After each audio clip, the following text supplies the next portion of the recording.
Welcome friends. आइए एक बार फिर से हम लोग करंट अफेयर्स के महत्वपूर्ण ऑडियो वीडियो को देखने का प्रयास करते हैं। ये आगामी परीक्षाओं के लिए अति महत्वपूर्ण हैं और महत्वपूर्ण कॉन्सेप्ट के साथ आपके समक्ष उपस्थित किया गया है। फ्रेंड्स, इसमें हम लोगों का जो पहला प्रश्न है वो है कि PMMSY का लक्ष्य क्या है। ये PMMY जो आप लोग देख रहे हैं, इसमें कंडीशन क्या है। इसका अगर फुल फॉर्म हम लोग देखें तो इसका फुल फॉर्म होता है प्रधानमंत्री मत्स्य संपदा योजना। इसके नाम से ही लगता है कि ये मत्स्य से संबंधित है और हमारे यहाँ मत्स्य उत्पादन में वृद्धि के लिए इस योजना को लाया गया है। तो इस तरह से यह PMSY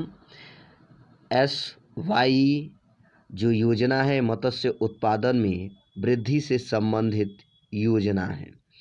अगला प्रश्न है फ्रेंड्स कि हाल ही में मानसिक स्वास्थ्य पुनर्वास हेल्पलाइन का शुभारंभ किस नाम से किया गया। तो इसका जो आंसर है वह किरण है। फ्रेंड्स, यह दूसरा प्रश्न है, यह भूलवश 30 लिख दिया गया है। इसका जो सीरीज है वह दूसरा है, जानते रहिएगा। अगला जो प्रश्न है इसका वो है हाल ही में रबी फसलों 2020-21 के लिए न्यूनतम समर्थन मूल्य आप जानते होंगे कि मिनिमम सपोर्ट प्राइस या MSP भी कहा जाता है, मूल्य तय किया गया है। यह कौन करता है, मतलब यह जो मूल्य तय करने की प्रक्रिया है प्रति वर्ष जो मिनिमम सपोर्ट प्राइस की, वो कौन तय करता है। ये कई बार रिपीटेड प्रश्न है, कई बार पूछा गया है। तो इसका जो आंसर है फ्रेंड्स वह है आर्थिक मामलों की मंत्रिमंडलीय समिति। यही समिति है जो अंतिम रूप से इस फसलों के न्यूनतम समर्थन मूल्य को घोषित करती है या स्वीकृति देती है। अगला जो प्रश्न है फ्रेंड्स चौथा, वो है राष्ट्रीय शिक्षा नीति पर हाल ही में राज्यपालों के आयोजित सम्मेलन का विषय क्या था। मतलब राज्यपालों का एक सम्मेलन आयोजित हुआ है, वह राष्ट्रीय शिक्षा नीति पर यह राष्ट्रीय सम्मेलन है।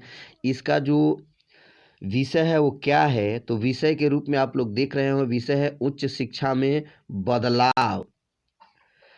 उच्च शिक्षा में बदलाव में शिक्षा नीति की भूमिका। उच्च शिक्षा में बदलाव है फ्रेंड्स, इस बदलाव में शिक्षा नीति की भूमिका क्या होनी चाहिए, यही इसका विषय है।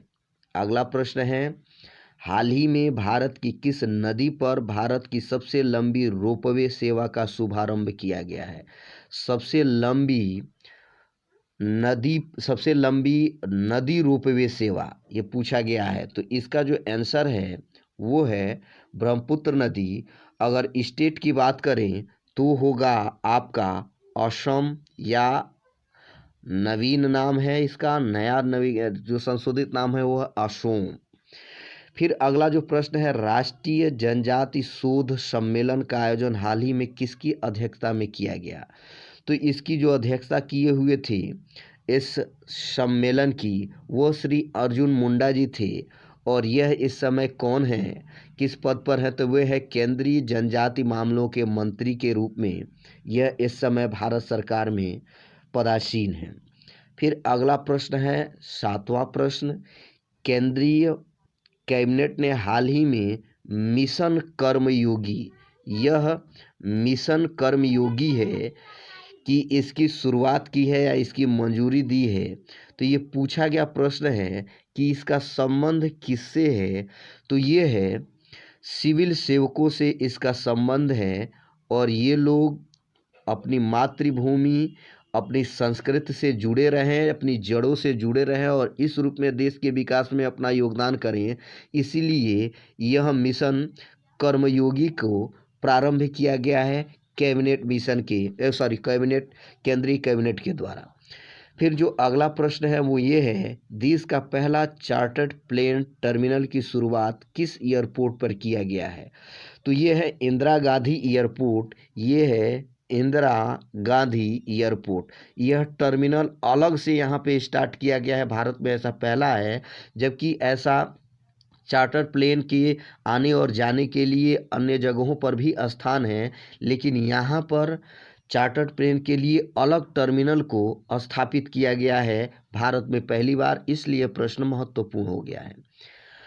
फिर 9वां प्रश्न है कि वेंडर परफॉर्मेंस इवेल्युएशन सिस्टम को किसने विकसित किया है? यह है विकसित करने वाली भारत की सार्वजनिक संस्था NHAI।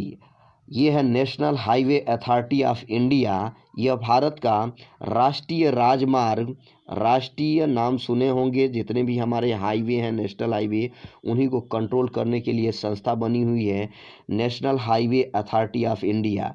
और यह अपने यहाँ पारदर्शिता लाने के लिए ऐसा सिस्टम विकसित की है। पारदर्शिता किसमें? पारदर्शिता तो अपने यहाँ के ठेकों में, अपने यहाँ के जो इनके जो वर्कर्स हैं, काम करने के जो नीलामी है, टेंडर है, उसमें पारदर्शिता लाने के लिए यह सिस्टम विकसित किया गया है। अगला प्रश्न है कि हाल ही में अत्याधुनिक आयुर्वेद शिक्षण अनुसंधान संस्थान कहाँ स्थापित करने से संबंधित विधेयक पारित किया गया है? तो यह जो इसका आंसर है वो जामनगर गुजरात में। यह भारत का अति आधुनिक आयुर्वेद से संबंधित शिक्षण संस्थान होगा और ये इस तरह का भारत का यह पहला सिस्टम संस्थान होगा, ये जानते रहिएगा फ्रेंड्स।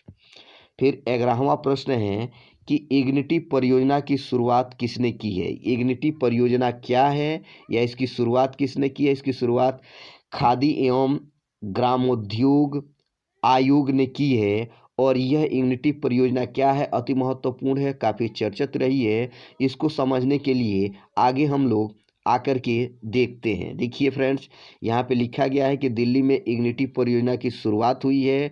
और यहाँ पे बड़ी बात लिखा गया है कि प्रधानमंत्री नरेंद्र मोदी के जन्मदिन के प्रतीक, यहाँ पर जन्मदिन के जो प्रतीक है, इनका जन्मदिन का प्रतीक है सेवा दिवस को मनाने के लिए 17 सितंबर 2020 को खादी एवं ग्रामोद्योग आयोग ने नई दिल्ली में इग्निटी परियोजना की शुरुआत की है। इस परियोजना के अंतर्गत कुल 6 बेरोजगार स्थानीय युवकों को साइकिल से चलने वाली चाय कॉफी बिक्री इकाइयों का वितरण किया गया है। तो एक महत्वपूर्ण यहाँ पर यह टॉपिक भी है और आपके समझने के लिए कॉन्सेप्ट भी यहाँ पे दिया गया है कि पूछा भी जा सकता है प्रधानमंत्री नरेंद्र मोदी के जन्म दिवस के प्रतीक को किस दिवस के रूप में मनाया जाएगा या किस दिवस के रूप में मनाने का प्रयास किया जा रहा है? तो वो है सेवा दिवस। या ये भी पूछा जा सकता है कि इसके जन्म दिवस को सेवा दिवस के रूप में मनाने के लिए उद्घोषित किया गया है या घोषणा की गई है, तो वो है भारतीय प्रधानमंत्री श्री नरेंद्र मोदी जी। तो ये जानते रहिएगा, संभव हो तो स्क्रीनशॉट इसका आप ले लेंगे और यह आपके लिए आगामी एग्जाम के लिए अति महत्वपूर्ण टॉपिक है। अगला प्रश्न है 12वां प्रश्न कि नया भारतीय संसद बनाने का ठेका हाल ही में किसे दिया गया है? भारत का नया संसद बन रहा है, संसद की इमारत बन रही है, वह भारतीय संसद नहीं है फ्रेंड्स, यह संसद की इमारत होगी जो आपके हम लोग देखें तो आपके लिए, हमारे भारतीयों के लिए एक महत्वपूर्ण बात भी है, क्योंकि हमारी जो संसद की इमारत बनी है पहले की, वो अंग्रेज़ों की ज़माने की है, अंग्रेज़ों ने इसको बनाया है। अब भारतीयों ने भारतीयों के लिए भारतीय संसद की इमारत बनाने का निर्णय लिया है और इसको जो दिया गया है ठेका वो है टाटा ग्रुप को। इसके बारे में थोड़ा सा और हम लोग देखते हैं, भारतीय संसद बनाने का जो ठेका दिया गया है उसके बारे में। ये लिखा गया फ्रेंड्स, टाटा को मिला नया संसद भवन बनाने का ठेका। और इसमें लिखा गया है जो नई इमारत है उसका नाम क्या होगा? Central Vista. एक महत्वपूर्ण प्रश्न है, जानते रहिए। और टाटा ग्रुप को ये ठेका दिया गया है और टाटा प्रोजेक्ट ने यहाँ पर लार्सन एंड टूब्रो को हरा कर के यह जीता है, यह बोली लगाई है, जीता है। अब नई इमारत को बनाने के लिए यहाँ पर आप देख सकते हैं कितने करोड़ की बोली लगाई गई है। तो यह है इतना करोड़। देख सकते हैं 861.90 करोड़ की बोली लगाई गई है। और अति महत्वपूर्ण यहाँ पर ये कंडीशन है, इसमें कुल 7 कंपनियों ने भाग लिया था। और यहाँ पे महत्वपूर्ण प्रश्न यह भी है कि यह इमारत कहाँ बनेगी, तो यह इमारत लिखा है संसद भवन के प्लाट संख्या 18 पर बनाई जाएगी। महत्वपूर्ण चीज़। फिर यहाँ पे लिखा गया है कि वर्ष 2022 में भारत के सब उन्हें मौके पर तैयार कर लिया जाएगा। ये कब तैयार किया जाएगा, तो यहाँ पे लिखा गया है 2022 के भारत के स्वतंत्रता दिवस जो होगा, मनाया जाएगा भारत का 75वां स्वतंत्रता दिवस, उसी तिथि पर यह हमारे यहाँ संसद भवन की इमारत बन के तैयार हो जाएगी। और बड़ी बात यहाँ पर है, यह भी कॉन्सेप्ट है कि जो नई संसद है उसकी जो आकृति होगी, शेप एंड साइज होगी, वह यहाँ पर ये लिखा गया है त्रिकोणाकार होगी, मतलब त्रिकोण आकार की होगी, त्रिभुजाकार होगी। और महत्वपूर्ण प्रश्न ये है कि यह जो है संसद वो 60 मीटर स्क्वायर में होगी। बड़ी चीज़ है। फिर यहाँ पर आगे भी देख सकते हैं, इस भवन में लिखा गया है कि 120 दफ्तर होंगे, जिसमें सांसद सदस्य, उपराष्ट्रपति, स्पीकर, अतिथियों को निकलने के लिए 6 अलग अलग दरवाजे भी होंगे और अन्य चीज़ें आप यहाँ पर देख सकते हैं। संभव तो स्क्रीनशॉट ले लीजिएगा फ्रेंड्स, अति महत्वपूर्ण टॉपिक है। फिर अगला प्रश्न है 13वां कि भारतीय संसद के नई इमारत का क्या नाम रखा गया। देखिए प्रश्न भी आ गया यहाँ पर, इस संसद की, हमारी नई संसद की इमारत का क्या नाम रखा जाएगा, सेंट्रल विस्टा। फिर अगला प्रश्न है कि हाल ही में संसद में सांसदों का वेतन कटौती विधेयक यहाँ पर पास किया गया है। आप जानते होंगे कोविड-19 के कारण ये काम किया गया है। इसमें सांसदों का वेतन कितना काटा जाएगा, तो इसका जो आंसर है आप देख सकते होंगे 30%। प्रश्न पूछा भी जा सकता है कि 30% ये वेतन कटौती हुई है। अगर आपसे ये पूछ दे कि सांसदों को कितना परसेंट वेतन मिलेगा इस कटौती के बाद से कुल वेतन का, तो कुल वेतन का इनको 70% वेतन ही मिलेगा, 30% ये काट लिया जाएगा कोविड-19 महामारी के कारण। फिर आपका 15वां प्रश्न है कि हाल ही में 5 स्टार गांव योजना की शुरुआत किसने की है। यह 5 स्टार गांव योजना की शुरुआत किसने की है, तो यहाँ पर आप देख सकते हैं भारतीय डाक विभाग ने ऐसी शुरुआत की है। क्यों ऐसी शुरुआत की गई है, क्योंकि गांव की जो व्यवस्था है, हमारे यहाँ गांव की व्यवस्था को और अपलिफ्ट करने के लिए, गांव को आत्मनिर्भर बनाने के लिए आत्मनिर्भर भारत अभियान इस समय चल रहा है, आप जान रहे होंगे। इसी कंडीशन में भारत के गांव को आत्मनिर्भर बनाने का ये प्रयास है। फिर अगला प्रश्न है कोविड-19 रोगियों की सहायता के लिए भारतीय रेलवे ने किस नाम से एक ट्रॉली का विकास किया है। एक ट्रॉली है, किस नाम से ट्रॉली का विकास किया। इस ट्रॉली पे दवाएं जाएंगी, अन्य जो उनके सहायता के लिए, कोविड-19 मरीजों की सहायता के लिए जो भी उपकरण होंगे, साजो सामान होंगे, वो ले जाए जाएंगे। तो इस ट्रॉली का नाम है मिडबॉट, MEDBOT, यह जानते रहिएगा। फिर 17वां प्रश्न है कि हाल ही में प्रधानमंत्री श्री मोदी द्वारा पत्रिका गेट का उद्घाटन कहाँ किया गया। यह पत्रिका गेट है, दरवाजा है, का उद्घाटन कहाँ किया गया है, तो आप देख रहे होंगे इसका आंसर है जयपुर राजस्थान। जयपुर राजस्थान की राजधानी है, आप जान रहे होंगे। फिर 18वां प्रश्न है कि भारत समिति 2020 मीट्रिक टन कोयले का गैसीकरण करने का लक्ष्य कब तक रखा है। यह भारत समिति नहीं है फ्रेंड्स, यह भारत सरकार है कि भारत सरकार ने 100 मीट्रिक टन कोयले का गैसीकरण करने का लक्ष्य कब तक निर्धारित किया है। मतलब भारत ने 100 मीट्रिक टन कोयले को गैसीकरण करने का लक्ष्य कब तक निर्धारित किया है, तो इसका आंसर है सन 2030 तक। फिर यहाँ पर हम लोगों का 19वां प्रश्न है फ्रेंड्स, दुर्भाग्य से गलत हो गया है यहाँ पे, जो प्रश्न है यहाँ पे 19वां प्रश्न है, ये है हाल ही में कौन सा देश SDGs से जुड़ा सॉवरेन बॉन्ड जारी करने वाला यहाँ पर विश्व का पहला देश कौन बन गया है, तो यह है मैक्सिको। ये सॉवरेन बॉन्ड से जुड़ा हुआ फैक्ट क्या है, यहाँ पे देख सकते हैं। यहाँ पर जो कंडीशन है फ्रेंड्स वो ये है कि मैक्सिको 18 सितंबर 2020 को संयुक्त राष्ट्र संघ में निर्धारित सतत विकास लक्ष्यों से जुड़ा एक समप्रभु बॉन्ड, यहाँ पर इससे जुड़ा हुआ एक संप्रभु बॉन्ड जारी करने वाला पहला देश बन गया है।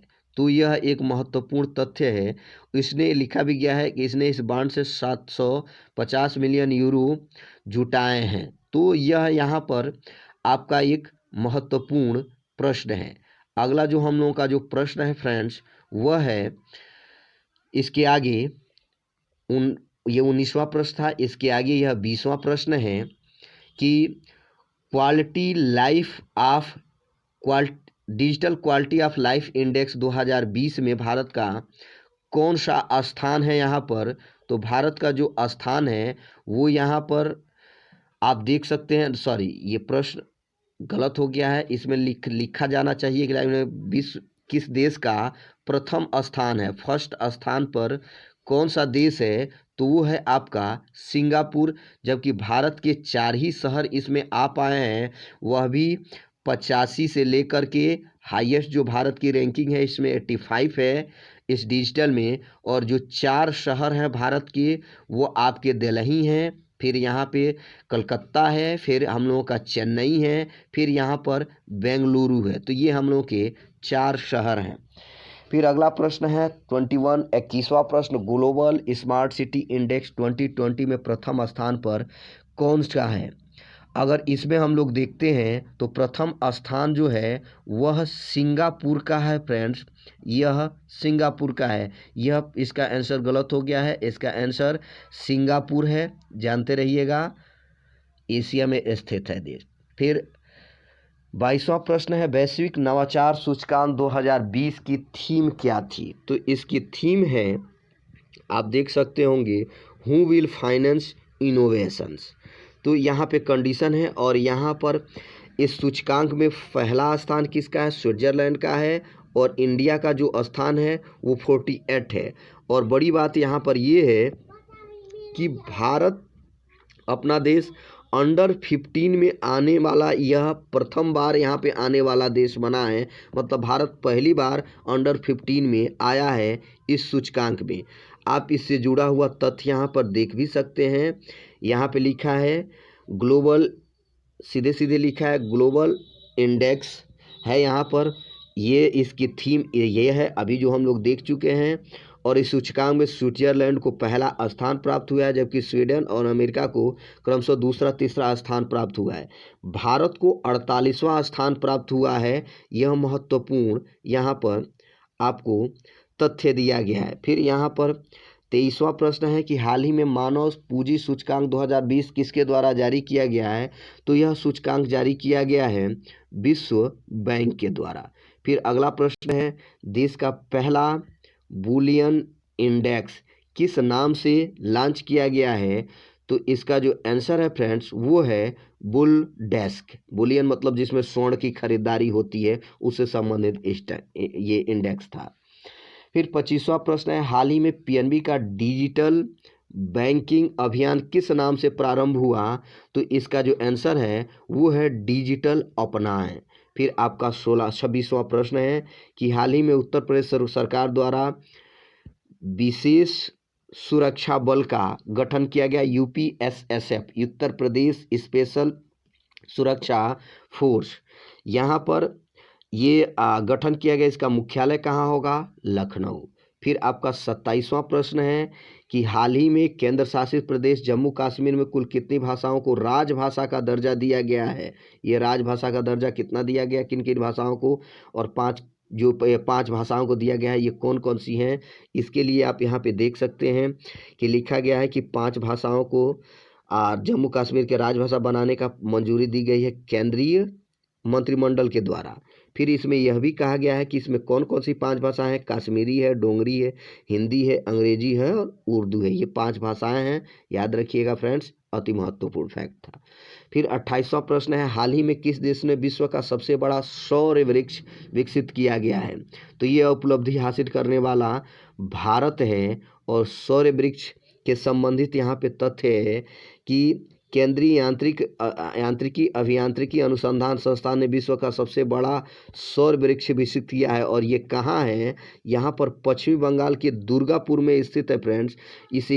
इस तथ्य को याद रखिएगा कि यह पश्चिमी बंगाल के दुर्गापुर में स्थित है। और यह भी एक महत्वपूर्ण तथ्य था हमारे एग्जाम के पॉइंट ऑफ व्यू से। फिर 29वां प्रश्न है कि राष्ट्रीय नाट्य विद्यालय का नया अध्यक्ष किसे बनाया गया है? तो ये नए अध्यक्ष जो बने हैं वो वरिष्ठ अभिनेता परेश रावल जी हैं। यहाँ पर थोड़ा सा राष्ट्रीय नाट्य हम लोग विद्यालय के बारे में देखने का प्रयास करें तो ये क्या है? विश्व के अग्रणीय प्रशिक्षण संस्थानों में से एक, भारत में अपनी तरह का एकमात्र संस्थान है। इसकी स्थापना संगीत नाटक अकादमी द्वारा उसकी एक इकाई के रूप में 1959 में की गई है। गत वर्ष 1975 में यह स्वतंत्र संस्था बनी और इसका पंजीकरण 1860 में सोसाइटी पंजीकरण अधिनियम के अंतर्गत किया गया। तो यह भी एक महत्वपूर्ण आपका फैक्ट था। 30वां प्रश्न है कि हाल ही में यूनिसेफ ने किस भारतीय अभिनेता को बाल संरक्षण अभियान, बाल अधिकार अभियान फॉर एवरी चाइल्ड ये अभियान का नाम है, के लिए अपना सेलिब्रिटी एडवोकेट बनाया गया है? कौन सा भारतीय अभिनेता है? तो ये भारत के चर्चित अभिनेता आयुष्मान खुराना जी हैं, जो काफ़ी तेज़ी से यह चर्चित होते जा रहे हैं, लोकप्रिय होते जा रहे हैं। तो फ्रेंड्स, इस तरह से हम लोगों का एक पहला ऑडियो वीडियो समाप्त होता है।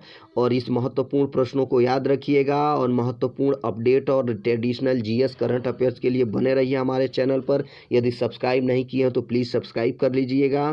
तब तक के लिए धन्यवाद।